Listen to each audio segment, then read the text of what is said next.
അല്ല അത് നോക്കിക്കോ എന്നിട്ട് മതി അത് നോക്കിക്കോ. സോ ഇതാണ് നമ്മുടെ ഫൈനൽ ലുക്ക്. എൻ്റെ ഡ്രസ്സ് വന്നിട്ട് ലേഡീസ് പ്ലാനറ്റിൻ്റെ നൗഷാദ്ക്കാണ് എനിക്ക് ഡ്രസ്സ് തന്നിരിക്കുന്നത്. പിന്നെ മേക്കപ്പ് ചെയ്തു ഓർണമെന്റ്സ് ഒക്കെ നൗഷാദ്ക്ക് എൻ്റെ അടുത്ത് നിന്നാണ്.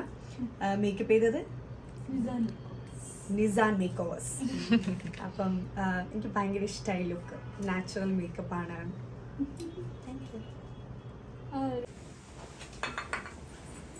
ഫുള്ളായിട്ട് കിട്ടും. അപ്പോൾ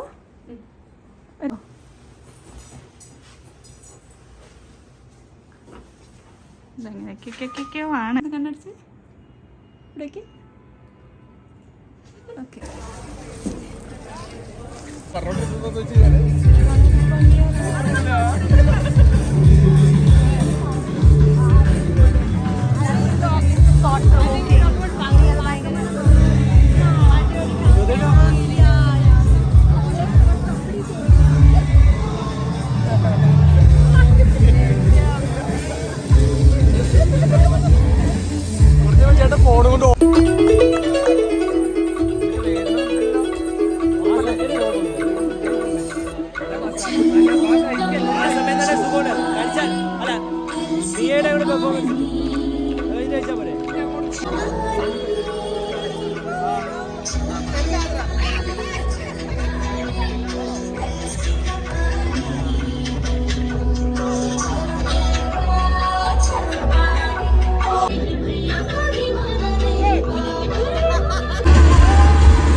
ഹലോ നിർത്തിക്ക്.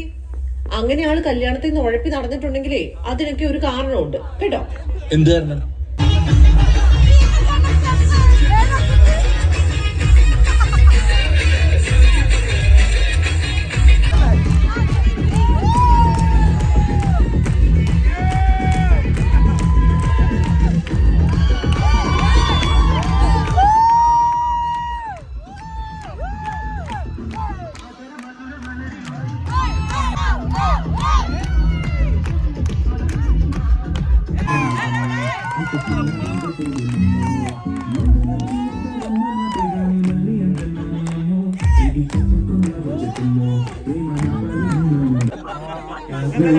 രാജകുമാരിയും ഗോപകുമാരനും സോ ഇതാണ് എൻ്റെ കല്യാണത്തിൻ്റെ. അങ്ങനെ GP ചേട്ടൻ്റെ കല്യാണത്തിന് റെഡിയായി. അപ്പം റെഡി ആവുന്ന വീഡിയോസ് ഒന്നും എടുക്കാൻ വേണ്ടി പറ്റിയില്ല. കാരണം ആസ് യൂഷ്വൽ ലേറ്റ് ആയി പോയി എഴുതേക്കാനും റെഡി ആവാനൊക്കെ. അപ്പം ഇതാണ് എൻ്റെ ഫൈനൽ ലുക്ക്. ഇതാണ് സാരി. ഈ ഓർണമെന്റ്സ് വന്നിട്ട് പറക്കാട്ടുന്നാണ്. പിന്നെ സാരി ഇൻഹ എന്ന് പറഞ്ഞൊരു ഡിസൈൻ ബോട്ടിക് എന്നാണ് എനിക്ക് ഈ സാരി സ്പോൺസർ ചെയ്തത്. അപ്പം ഇതാണ് എൻ്റെ ഫൈനൽ ലുക്ക്. ഇനി നേരെ പോകുന്നു, മാരേജ് ഫംഗ്ഷന് പോകുന്നു, നന്നായിട്ട് ഫുഡ് അടിക്കുന്നു, GP ചേട്ടനൊക്കെ വിഷ് ചെയ്യുന്നു, തിരിച്ചു വരുന്നു.